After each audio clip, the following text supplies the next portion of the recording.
it seemed to me like there was an opportunity to create a similar value proposition to LinkedIn, but something targeted towards a lower skilled demographic. We thought we can do better. We can enable or repurpose this value proposition of LinkedIn for a different demographic of people. What is the most fun thing that you think as a product manager? Once in a while, you get a quiet Friday. And we had no meeting Fridays. That was one of my favorite days to think about something. I mean, as PMs, like all of us, we don't even get time. Like you're almost like 80% of the day goes in meetings. How do you foster the culture of creativity and innovation among all the teams? Hi everyone, welcome back to our podcast, Everything Product. We talk about latest technologies and various product management concepts. This is Phani Vuyyuru. I'm a product manager at a startup. This is Sid Saladi. I'm a product manager working for Best Buy. This is Srinath Kotela. I currently work as a product manager at JP Morgan. Wonderful. We have very interesting guests today. We have Nasi with us. He's a product manager at Product Led Alliance. I'll let him introduce. Thanks, Phani. Great to be here. My name is Nasi Rwigema. I'm the head of product at Product Led Alliance, which is a business under the umbrella of the Alliance, a parent company to 15 or so similar communities. Wonderful. Welcome to our podcast, Nasi. Thank you so much for taking your time. Super Thank excited you very much. to have. Thrilled to be here. Awesome. Maybe let me start with a very simple thing, right? So Nasi, we have heard a lot of things from your journey. You have been a startup founder in the past, and you have been an aerospace industry, you've been a private equity background, etc., etc. Maybe before we go into like a lot of details, right? Can you give us a very quick background on who you are, what you did in the past, and how you came into product management? Yeah, absolutely. So, I mean, just real quick, I studied aerospace engineering in my undergrad, and that was my first job the first couple of years. I then moved into the renewable energy space, which I would say has been the bulk of my career, developing utility scale power plants. And moved into private equity after that, investing in sustainable infrastructure. And then I would say the past 5 years or so has been more focused on product management. So building digital products, and now in more of a learning and development or ed tech space. Certainly focused on product management. Wonderful. For just to give that background, right? For anyone who doesn't know, can you give a quick background about what is product led?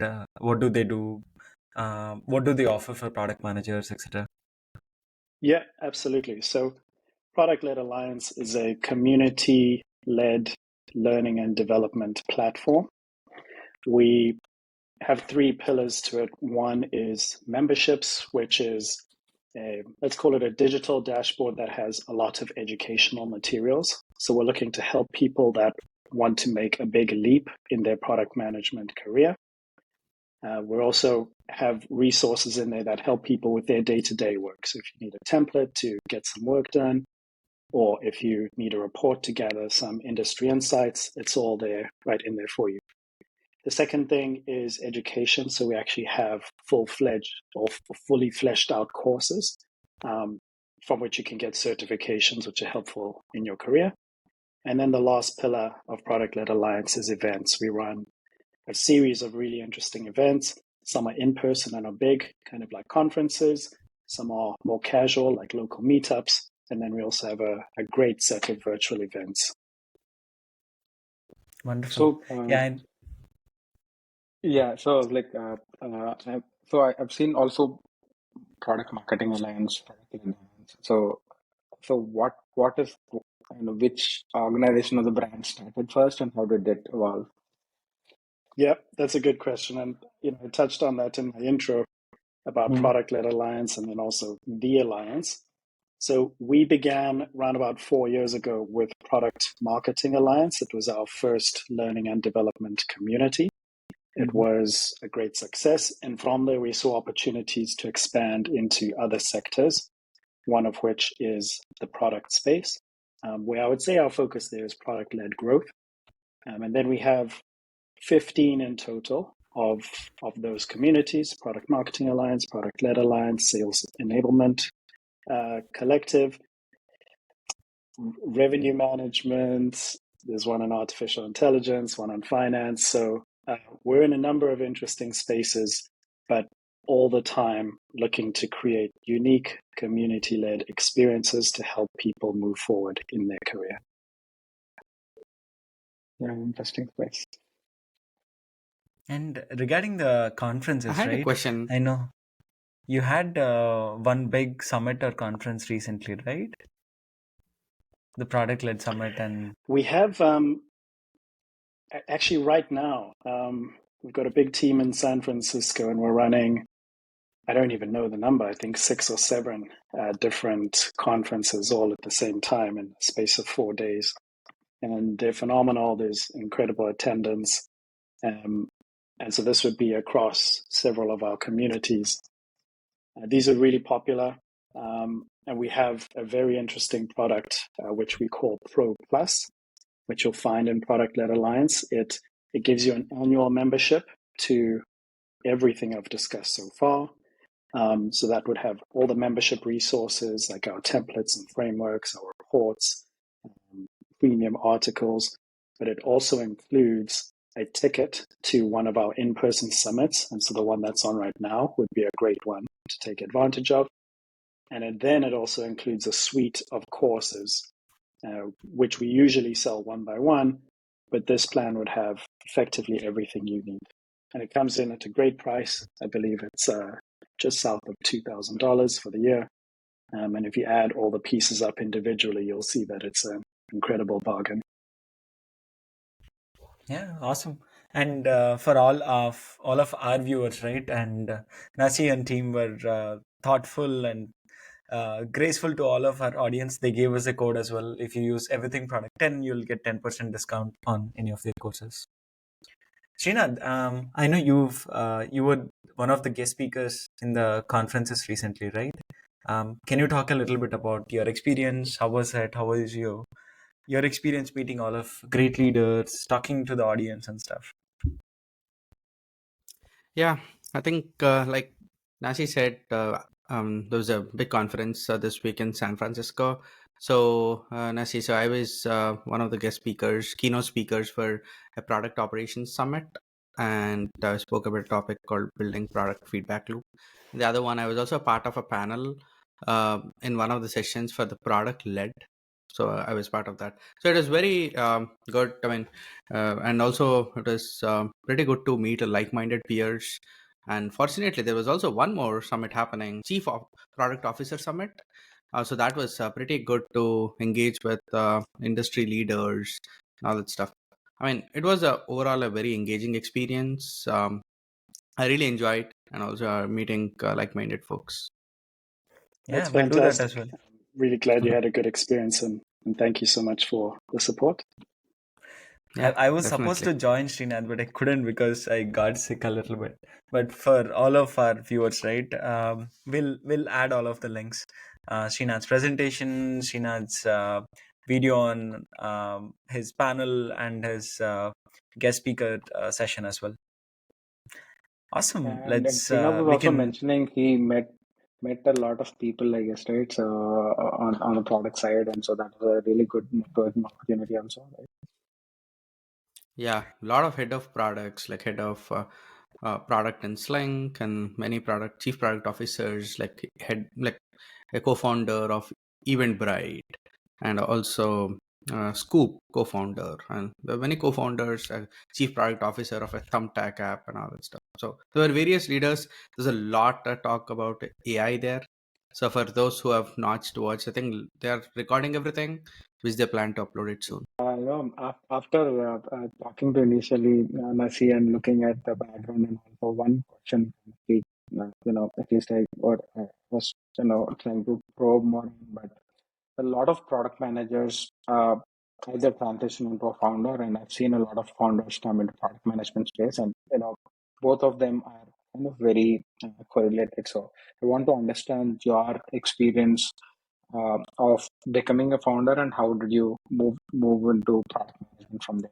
What were the transferable skills which you could take into the product management space? So from being a founder to being a product manager, what are the transferable skills as well as the journey? Yeah. Yeah, great. So I think we were 2020 or 2019. I was in business school and just had, I think, great infrastructure around me. Was really interested in tech and in entrepreneurship, and it felt like the right time to try something out.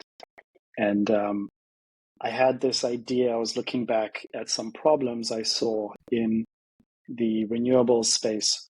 The many years I was building power plants in deserts and in mountain areas, we always had to hire a lot of people for construction, and it was a struggle. Probably 80-90% of the workforces we need were unskilled or low skilled. And we were in these remote villages. We understood that we were the visitors. We thought it was great that we had 500, 1,000, 2,000 jobs to fill. But we always had a tough time getting in touch with people, having meaningful interviews with people, and really just trying to understand who the best candidates that we had seen or spoken to were. It didn't make sense to me because as a very white collar person, I have a LinkedIn profile, I have a CV, and I think it's very easy for someone to find me that might be interested in working with me. And it's also quite easy for them to build at least a surface level perception of how good I might be at the job that they're wanting me to do. But when you, let's call it, go down on the skills ladder, and you have someone that's done a little bit of this, a little bit of that, or you have someone who's has 3 years of experience laying bricks, and you have someone else who has 6 years of experience laying bricks, it becomes difficult to really extract how good a person might be. Which one of these is better? Are these the kinds of people that will have the right attitude on the job? Are they open to training and learning and finding out how we do it? So it seemed to me like there was an opportunity to create a similar value proposition to LinkedIn, but something targeted towards a lower skilled demographic. And the appreciation I had was that LinkedIn is a social network, and a social network is a community. A community has a culture. And the culture that we have all associated with LinkedIn is, it is white collar, it's for the professionals. And you feel that when you sign up, you're trying to fill out the form and you're saying to yourself, gosh, I didn't even finish high school. You immediately feel intimidated. So we were seeing that people weren't really signing up, even though they needed help with their jobs. And they were rather relying on WhatsApp groups and a little bit of Facebook where they just post, hi, I'm looking for work in childcare. And so we thought we can do better. We can enable or repurpose this value proposition of LinkedIn, which to me is very valuable, for a different demographic of people. So I think immediately with that, you're looking at a tech product, you're looking at building a social community online. And so I found myself being a tech founder. And I think in the beginning, pre-product market fit, your title might be founder, but really you're a product manager.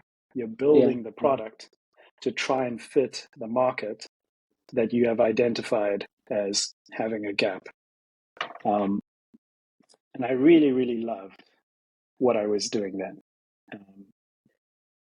I found that I think I was fairly decent at it. But what's interesting was, as you asked, the skills that I brought from the rest of my career. Now, when I was working in renewables, I was a project manager. I would say that's the easiest way to describe it. The big difference is that we were building big infrastructure. And so you're planning these power plants. It's years of work and preparation before you dig the first hole in the ground. And in doing all of that preparation, you are deciding the spec of the plant. You are creating this exact identity of the product before you even introduce it to your market. And then you have this phase of building it, and inevitably you're doing the thing that we advise against in product management of, saying, if we build it, they will come. But that's effectively how you do it. There's a day when you switch the plant on and the power goes into the grid, and you keep your fingers crossed that everything goes well. And you don't get to change anything after that. There's no iteration. There's no looking at the analytics and going back and changing the colors or the fonts or the user experience. That's completely out of the way a product manager does his or her job. Right? Absolutely. So product manager is always wanting to, launch fast, right? Get feedback and talk to the customers. Yeah, that's quite absolutely. So it's completely different, but the things that are, I think, the same is in those early stages of the preparation and the design, you are looking to understand who your customer is and what the problem you're trying to solve is. And those are things that are the same in product management. And I know from experience, there were times we got it wrong in identifying the customer. We think, oh, it's these people who don't have access to stable electricity. But we're in a phase where we're trying to get a license to build a plant, or we're trying to win a competitive solicitation bid to be the provider that gets to build a plant. And so perhaps in this case, our customer is the local municipality, or it's the energy authority or the utility in this country. That's the game we're playing at this point. And so I learned those key lessons the hard way in that instance. When we think of what's the problem we're trying to solve, again, it might sound simple. Well, there isn't enough electricity. But in each case, you need to look at the circumstances. Well, perhaps we're in the mountains in this situation, or perhaps we're in the desert in that situation. And when you're looking at what is the renewable natural resource that we should take advantage of, does the sun shine really strongly or hot in this area? Or is the wind very strong in this area? Or is there a powerful river moving through this village? And that's helping you decide what kind of a solution you're going to provide. Another important thing we saw there was, obviously, you're building a very big machine in someone's backyard. And those people care, and they are key stakeholders in this process going forward. So it's important to design the product around the people that are going to have to live with it. One example is, we did a hydro power plant, and effectively you're rerouting the river that has existed forever.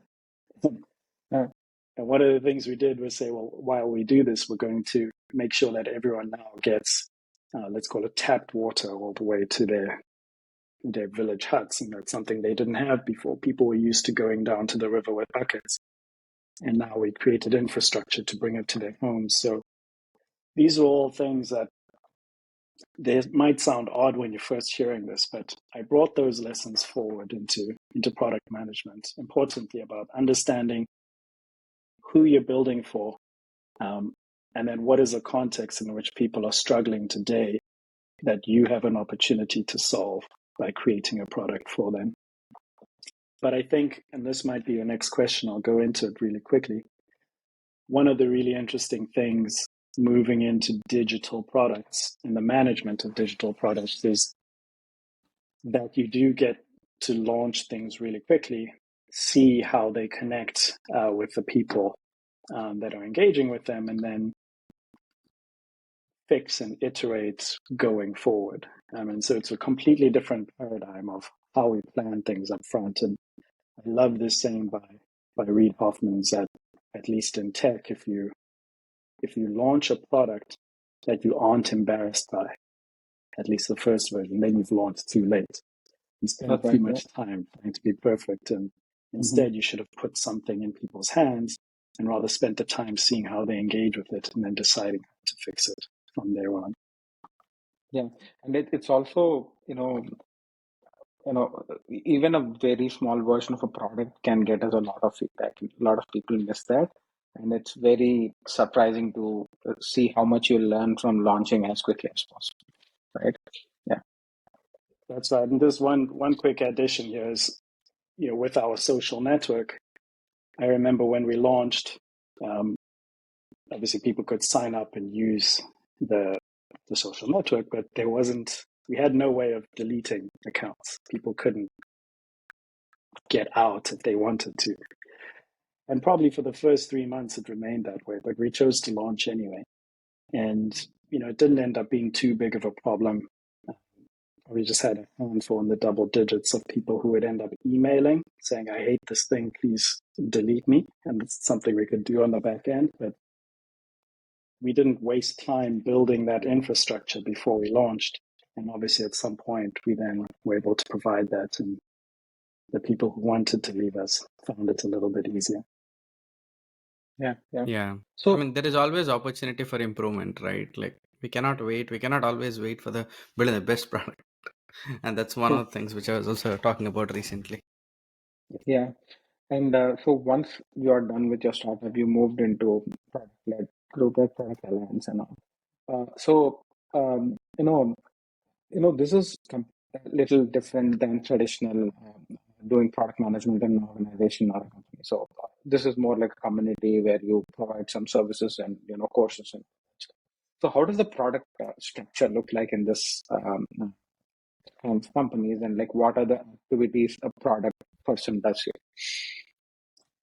here? That's a perfect question. I've been there for 5 months, excuse me, at this point, and I remember asking myself that when I came into the job. I'm the first product person in the company, and the question was, what is our product? Like we're a learning and development community. We run events virtually and in person. We create and deliver education in the form of courses. We have a big team of people who write articles, blog posts, they write reports, they create templates, they record podcasts, and so I was trying to think about, obviously this is the value that we provide to our customers. We have a little bit of tech in terms of, the website that we have, or the web, let's call it, where we present all of this stuff. We're also, at the time, it was a 3-year-old company. We didn't have any fancy tech. We had, patched together a bunch of no-code platforms, as one does in the beginning. And so I was just trying to figure out, what's the product? What is the thing that I'm responsible for? Is it up to me to decide what event we run next and where? Is it up to me to decide what article we run next? Because it looks like we have people responsible for that. And the way I then ended up understanding this was by doing the right product thing is asking the question, who is our customer and what's the problem that they're trying to solve? And appreciating that the bulk of my job, or the core of my job, is to care more about our customers than anyone else in the business, and to be the voice of our customer in every discussion where a decision is being made to do something for the customer. Because you have these discrete teams and they have their own KPIs, and who have a sales team who's looking to sell these courses and sell membership plans, and they're different priced ones, and obviously their incentive is to sell the most expensive one. I have to be the person who's in there saying that there's an experience that might not make us a lot of money, but that would be extremely valuable from our customers. And I know that because I spend the majority of my week speaking to customers, looking at what they do, understanding what they're complaining about in different contexts.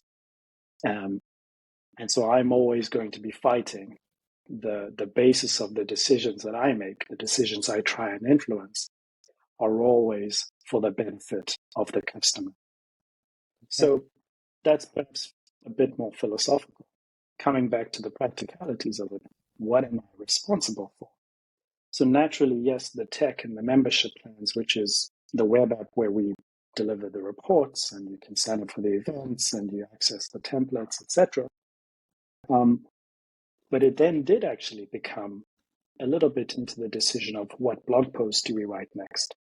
And it wasn't so much that it's my decision, but it was that I am the one bringing the insights based on things I'm learning about our customer and thinking up along with these teams new ways in which we can help them. And, I'm sure this is spoken about a lot in your podcast with your audience, but us product people are very rarely directly responsible for some of these teams like marketing and design and content. We need to be very effective at collaborating with them. And a part of that is helping them understand the value that we provide. And we have the ultimate justification because we can always say, this is the right decision for our customers, or this is what our customers want from us. And those customers are the same people that buy our products.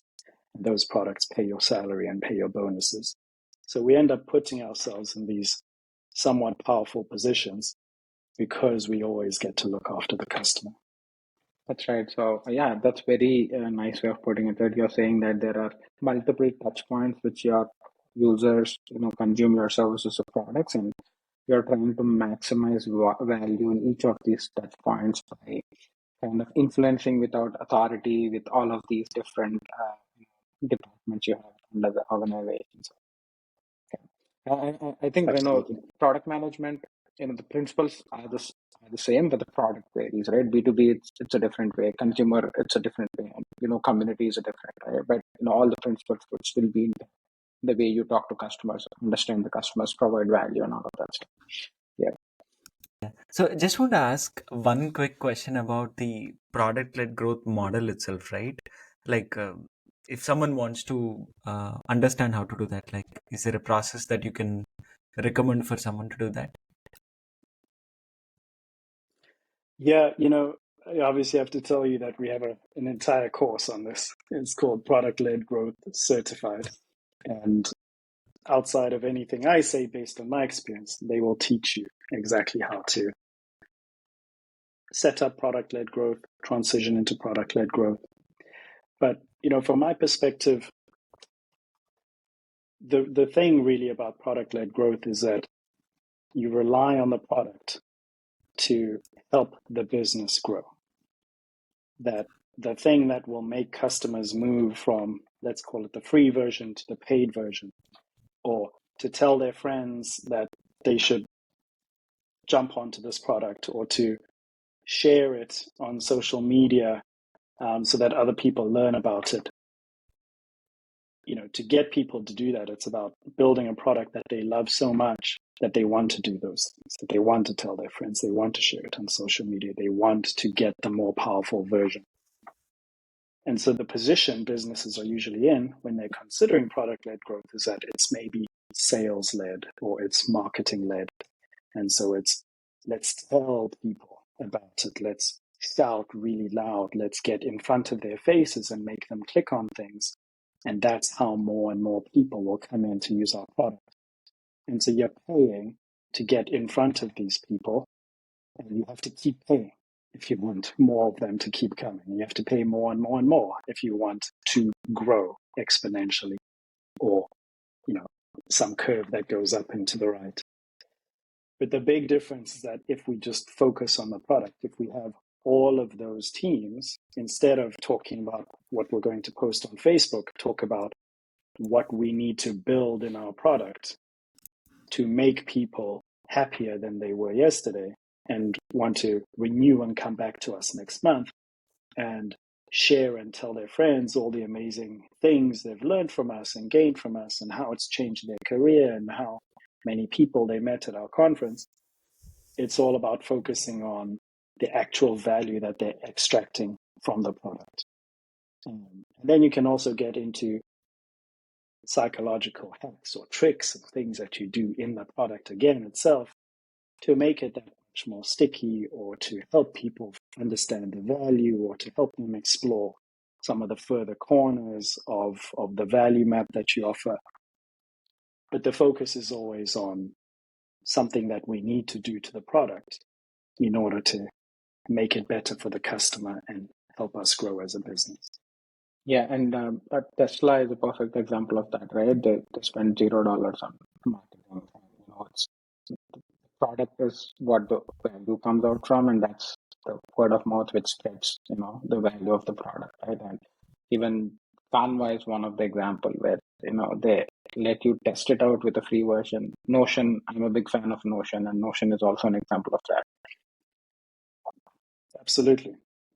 These companies understand things very well. I think, excuse me, we're in a fortunate position here in 2023. There have been some amazing case studies of entirely product-led businesses that have been hugely successful. These people have spoken widely, they've written books, they've codified the techniques, the tactics, things that have worked, haven't worked. And, it's on us as product people to just stand on the shoulders of these giants and learn as much as we can, but more importantly, take it on and believe that that's the right thing to do. I had one follow-up question, Nasi. I think you covered earlier. So, as a head of product for product-led, do you lead all the products? Like I know you talked about certifications, courses, the summits, events, and all that stuff, or is it like by product? There's a different head of product. I'm just curious. So I think the layers that we have are we have the parent company, the Alliance, who I would say is my employer. My responsibilities stretch across all 15 of our products. And when I say products, I mean these community-led learning and development platforms.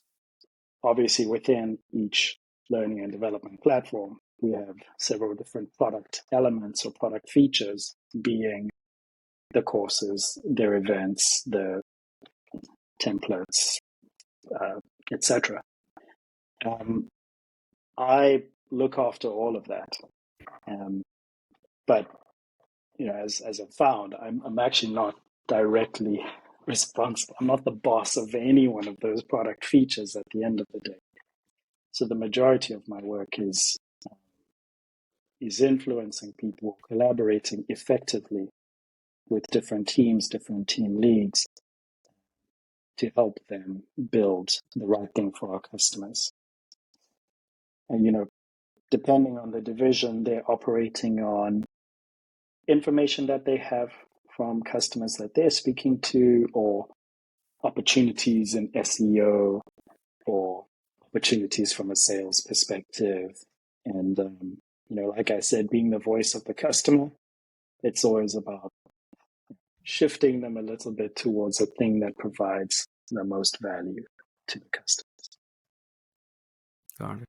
I think you brought up a good point, especially the influencing. I think that's probably one of the most important skill for any product manager, like influencing without authority, where a lot of people don't even report to us. What are maybe some of the strategies or tips that really work for you? Probably that's helpful for our users. Sorry, Yeah, viewers. for sure. And I'll dip it again into some of my earlier experience, my pre-product background. I was working in private equity for a few years. And what you're doing in that business is saying to a founder who's made it, right? They have been through all the hard parts of trying to build a business. Now things are looking good, and you're saying to them, "Oh, let me in.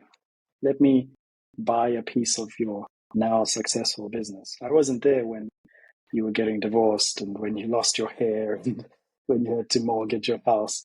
And now you have a Porsche. I saw it as you parked as you were coming in, but now's the time for me to come in.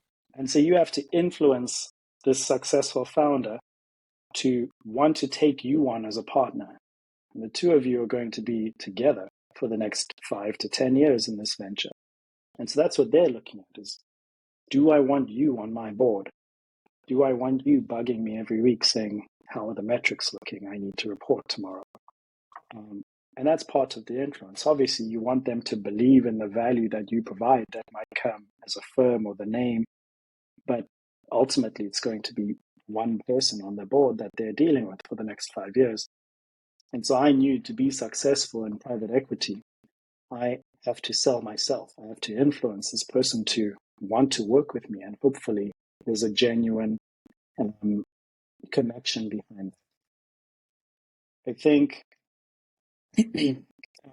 perhaps in my renewables work, again, even down to where are we going to build this plant? It's often on a piece of land owned by a farmer who, his family might have owned this for 400 years. It's been passed down, and I show up and I say, I would like to build a big, ugly, noisy, stinky machine on your land and upset all your neighbors. But here's why it's a good idea, and here's why I think you should say yes. So it's been, I think, a theme of my career. The reason it's most helpful now in product, we've touched on this, is you're influencing teams internally. It even comes down to getting customers to speak to you. For what reason? You've paid money, you've come and you've used our product. You either like it or you don't. Now I'm asking you to spend 30 minutes on the phone with me or in a coffee shop with me. I get all the value. You're still paying. Why should you spend the time speaking to me? You have to convince people to do this stuff, and that's crucial. I think some of the ways in which you can be successful with this is to understand the motivation of the person that you're trying to influence. Because that's ultimately what people care about, is their own problems. They don't care about you. And these are the same principles we get to when we're thinking about what goes on our homepage. What language do you use? Do we talk about our amazing product features? No, because people don't care, right? They care about themselves. They care about their problems. They care about people that look like them. So it's more about value propositions. It's about testimonials. It's about putting things in the right place, just making it so that they don't have to use their brains too much to see that you are there to help them. And so that's effectively what influence is. People's motivations. There's some people who care about how things look on them. And now we're talking about people internally. So there's some people who care about the impact of the work that they do and what impact that will have on the customers or on the world. And then there's some people who just care about being able to do something. What's our ability to execute on this idea? And so when you understand the way certain people think, you can present your proposition to them in the right way. I think those are some of the elements of influence. Is you know the person, you know the game you're playing, you play the man, then you have a solid chance of winning. That's maybe some tactical stuff, but from in terms of my character, what I care about, the way I always conduct myself, always being respectful. I'm not really about authority and hierarchy. And that's one of the things I love about product, is you're never really in a well-structured hierarchical position to say, do this because I said so. And so a huge part of the job is actually recruiting people onto your mission, onto your vision. Here's how I see the world when we successfully bring this thing out. Here's why that's a better version of the world than we have today. If we both agree that that's, that's a place we want to get to, then I would love for you to hop on this mission with me today and help me bring that to life. And that's really the message we're using to get developers to work on a thing, to get marketing people to create the right copy, to get designers to help us shape this product, to get the CEO to greenlight some crazy idea, to get a customer to speak with us, to get a customer to try it out, to get a customer to tell their friends. I think it's all the same. Yeah, I really liked a couple of your words, especially the motivation and recruiting the vision. Probably that's some of the most important ones, right? If you want them to be on board with this. One of the things you can do is at the beginning stage of, you could write to PRD, or you could write people talk about, let's write the, I'm forgetting the word, the PR blurb, The press PR FAQ. the PR FAQ, the press release, right? So shape your idea day one into the press release. It helps you think it through. But what you're doing is putting down that vision for what the world will look like. And you're almost backcasting the work that we need to do today. So you're saying, in 3 years' time, this is what I want the world to look like. So where do we need to be in 2 years from now? Where do we need to be in 1 year from now? Where do we need to be 6 months? Where do I need to be next week? It helps you kind of map things out from a growth perspective to shape, this product journey that you're trying to build. Yeah, Yeah, that makes sense. casting is a very interesting mental model, right? Anybody who's watching this, right? So it's basically you thinking about the press release of your product and coming up with a press release, and then figuring out what are the steps you have to accomplish to get to that point. So that's essentially what it is. And a lot of for a lot of products and product managers tend to do this initially when they're starting out with a very, very new product.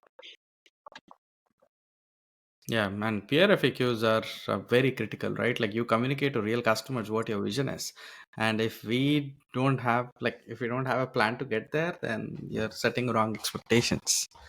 On a similar lines, I had one question. I mean, since you said you work with so many different teams to bringing them together and all that stuff, right? How do you foster, especially I think in the tech world, you have summits, you have like different kinds of stuff going on.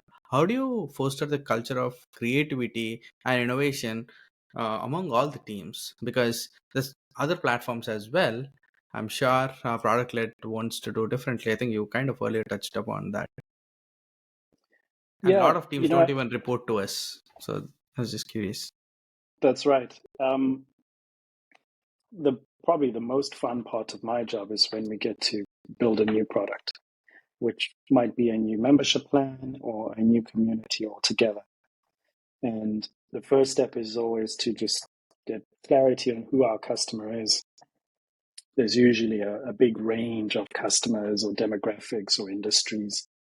So at that point already, you probably start looking for gaps. You want to pick places that aren't super saturated, which makes it easier to not do what everyone else is doing.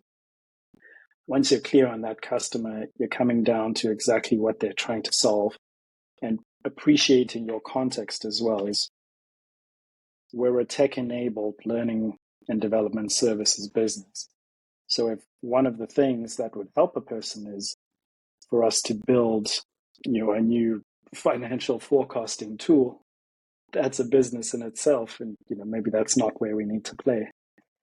So when you get down to the basics of, okay, well, they want courses, they want webinars, they want networking opportunities, it comes to what you're saying. Well, how do we be creative? How do we just not make just another conference and just another webinar on the 101s?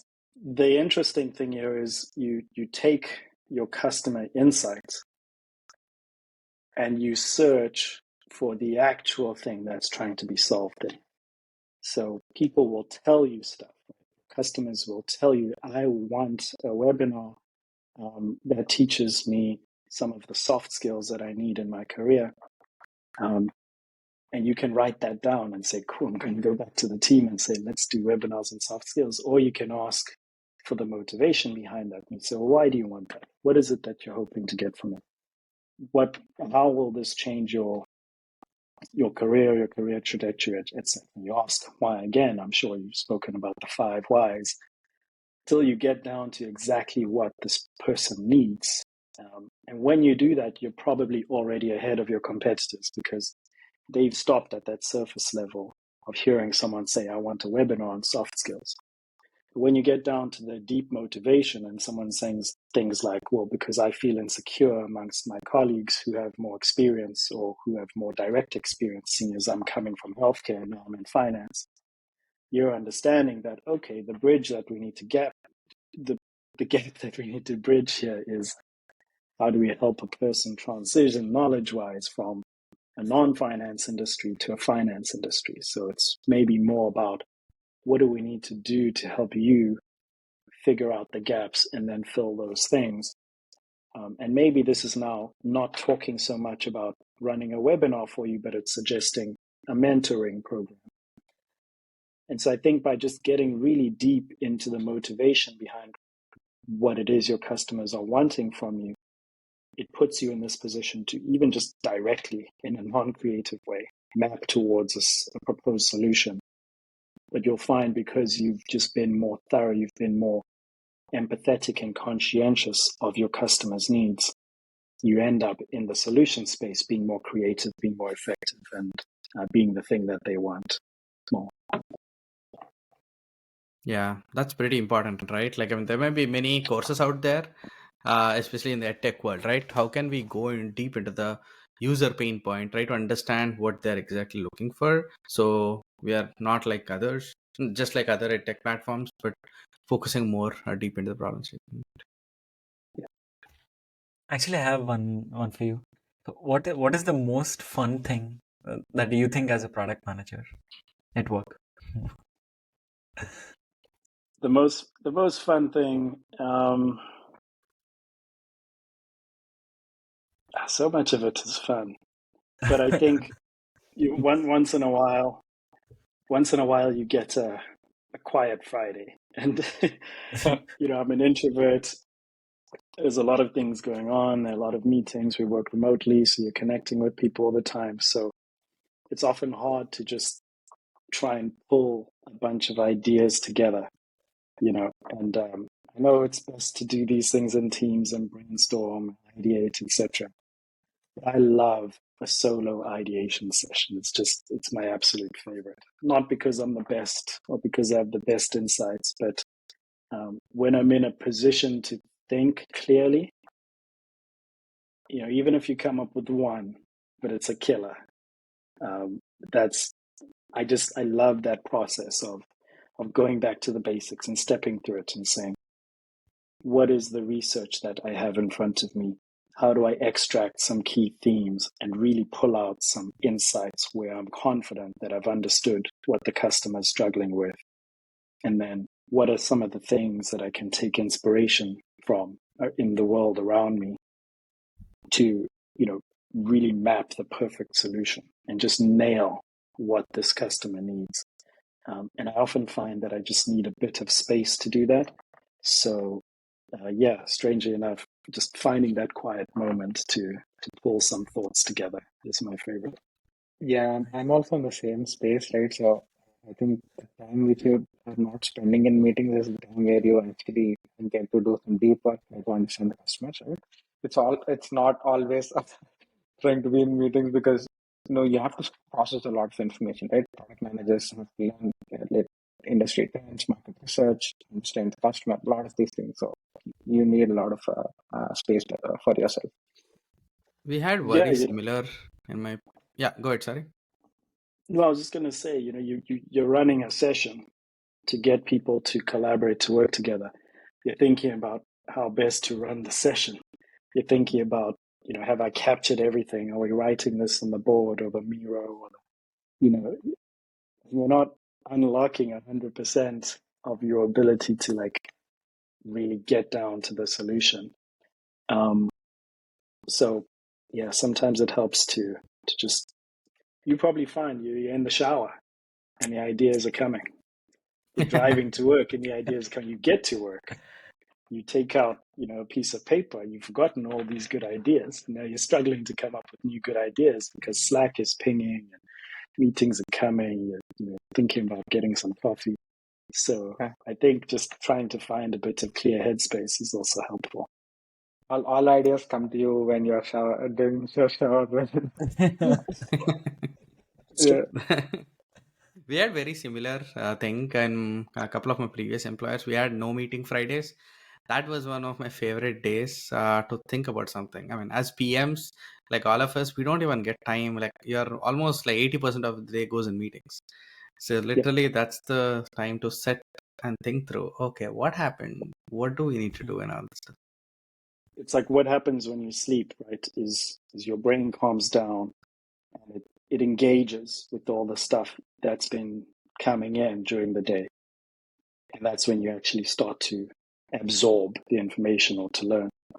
And then someone like Bill Gates, he has what he calls, I think week. He takes a week off, he goes to a cabin in the woods, has his books, and he's got his maybe 3 or 5 big problems that he needs to solve this year.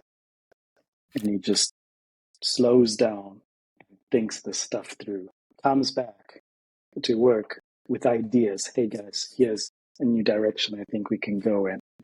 And if you're that kind of person who doesn't rely on other people to get the brain going, you have to find ways to create that space, because the world is not designed to give that space to you.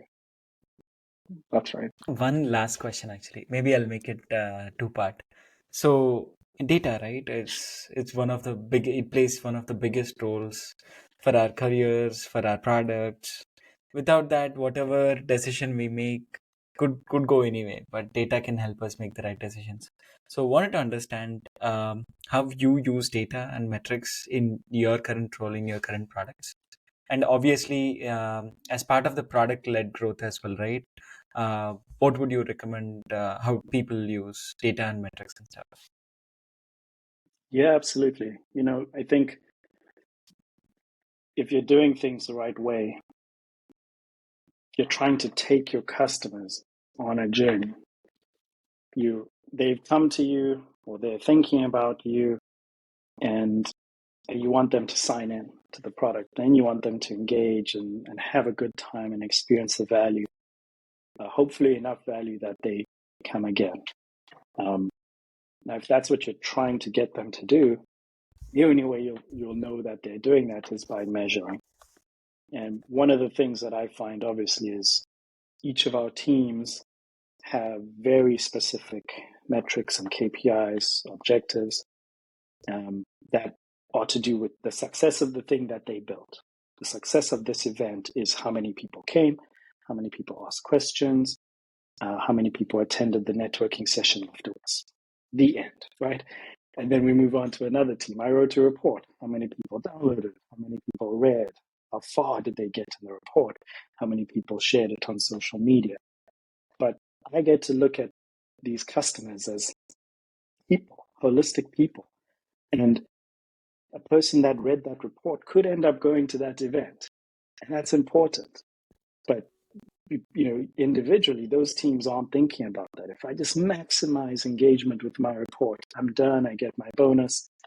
How do we get that guy to go to an event, right? That's where I have to think about it. So what's the full journey of a customer when they come to Product-Led Alliance?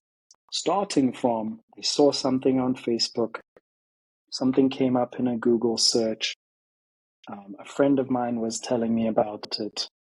You then move into consideration. Okay, I actually sat down and I Googled it and I went into the website and I scrolled about. I then said, okay, well, this kind of looks like that other thing. What's the difference? And then I looked at both and I compared. Now someone's really trying to make a decision. And then they get to your pricing page and they say, ooh, okay, that's steep, but is it worth it? And they're really thinking about it. And then they give you a chance. They put their credit card in. Maybe it's a trial, but they're taking a chance on you. Now you're in, right? Now it's our job. Now we have to delight you. You've given us the opportunity to make your day. And now we actually have to do that. And now you're thinking about stuff like, well, how quickly can we show you value? It shouldn't make you do so much work before you see something like, okay, that's actually a really great template, or I met someone really interesting in the community. We actually have to try and make that happen for you more regularly than just serendipity. And then we have to try and do that again, right? You had a great first day and now you've gone quiet. We haven't seen you in 7 days. How do we get you back? And so for me, it's the entire journey. I'm not even talking about retention, etc., but it's the full customer journey. So step one is map it, right? What do I want my customer to do? Or what does that customer tend to do, right? And then, who are all the different kinds of customers? Let's build a persona for each one. So if you keep it real, you get clarity on what that customer's journey is, you're then looking at, how do I measure each phase of it? How do I measure when you're looking at the website and thinking about signing up? How do I measure whether you actually signed up? How do I measure what you did in that first session? How do I measure whether you came back day 2 or day 3 or 7 or 30 or 90? How do I measure whether you engaged with our emails or our pop-up messages? How do I measure if you shared some of our stuff on social media? How do I measure whether you chose to renew your subscription or you disappeared, or that you signed up for an event after reading our report? And so these things can get a little bit complex, but it's crucial. And so when you have that in mind, you're then saying, I need tooling, right? I need a way to track this thing. We need to add a code here, or we need to add a hook here or a trigger there. But I need to know how these people are moving, because at some point, someone's going to ask me, what's the magic formula for success? And it cannot be something I created on a piece of paper. It has to be something that I realized looking at the data to say, the most successful people happen to be the people who follow this path. Here are the 3 top paths for people who just stay with us forever or spend the most money with us forever. And unless we can measure that stuff, we'll never really arrive at the truth of what our customers want from us. Yeah, and I have been personally also in the similar journey, right? So for my newsletter, right, initially I was, measuring the number of subscribers. Then I said, okay, subscribers are not that important, but it's the views. Then I say it's more open rates and click-through rates, right? So then you get into understanding how many people are visiting your website, and what's the cohort analysis and what's the retention rate. So I think it's a learning process, and uh, I'm still learning. And it's like you define a KPI, and then then as per your feedback, you keep changing that or improving that and see what affects or create values for your customer. You laid out all of the path of how you're trying to do that. Absolutely. Yeah. It will change in time because your product changes, the market changes, your understanding of your customers and what they're doing changes. You are changing your product over time, and every time you do that, it's changing the experience with your customers. And so you have to have that flexibility of updating those KPIs and the expectations, and really that intentional design of the path that you want your customers to follow. And Product Led also has a course on data and metrics as well, right? Can you talk briefly about that? Yeah.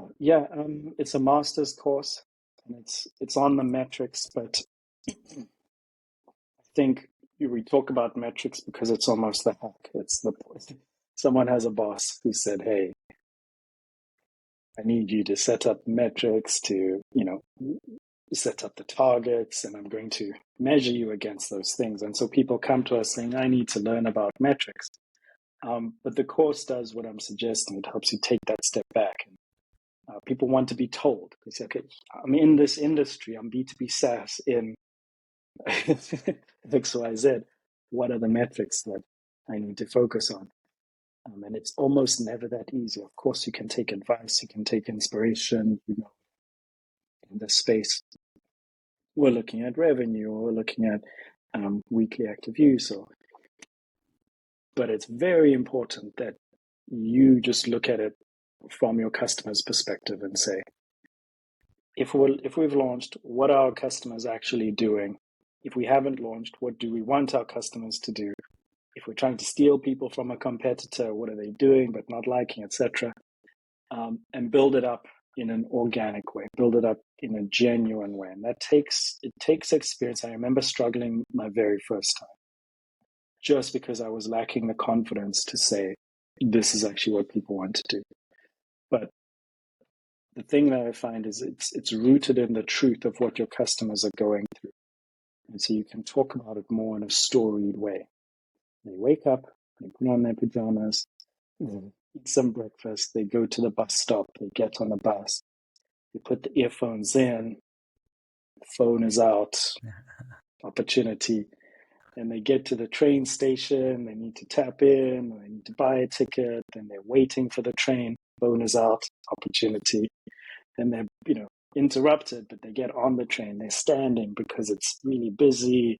Maybe they can't take the phone out this time, but the earphones are still an opportunity, and you just think about what's this person's day like, and so what are the different media formats that I need to be thinking about? Maybe I need to create content that they can download because when they're on the train, there's no cell reception, etc. You're just looking at what your customer's going through, and then backing into the kinds of solutions that you need to build. Makes sense. This is wonderful, Nasi. Thank you so much for spending time with us. Before I close, right, I'm just gonna ask one last question. Like, our audience are typically like early product managers, or several of them are like product managers who have been in the space for quite some time. So if there is two things that you would tell them, two advices that you would give, what would that be? Yeah, the first one, maybe for people who are new or are trying to get into product management, is to build something. And I'm sure you've heard it before because it's this question about, how do I get into product management? They're always asking for experience, but what's that first step in? And the advice I would give is anyone can build anything, anytime, right? You don't have to have built a successful product and be able to speak about how you moved MRR over time, but you can talk about how you built a newsletter and how you grew that following over time. Or I spoke about my time in aerospace and how I built a drone to transfer blood from remote villages to clinics nearby. And it is tech, but it's not the digital tech that people know. But you can speak about, here's how I approached understanding the problem that people had and then building something for it. Here's where I stumbled and how I improved from there. So really just build up your experience in any way that you can, but do it as soon as possible. That's probably the best thing you can do. The other bit of advice I would give is just perhaps on, we spoke a lot about influence. I think expect that you will always have to convince people to work with you to bring these products to life. It's just the way that product is set up, and I think it's the right way. You're never going to be, of course, you might become the chief product officer, but you'll find that a lot of the teams, a lot of the people that build the core things that your organization does are not underneath you. They're underneath someone else. They're underneath the chief technology officer, or chief marketing officer, chief strategy officer. And so you're needing to work with these people. And so getting strong on those soft skills, influence, collaboration, management, leadership, etc., is very important. So spend time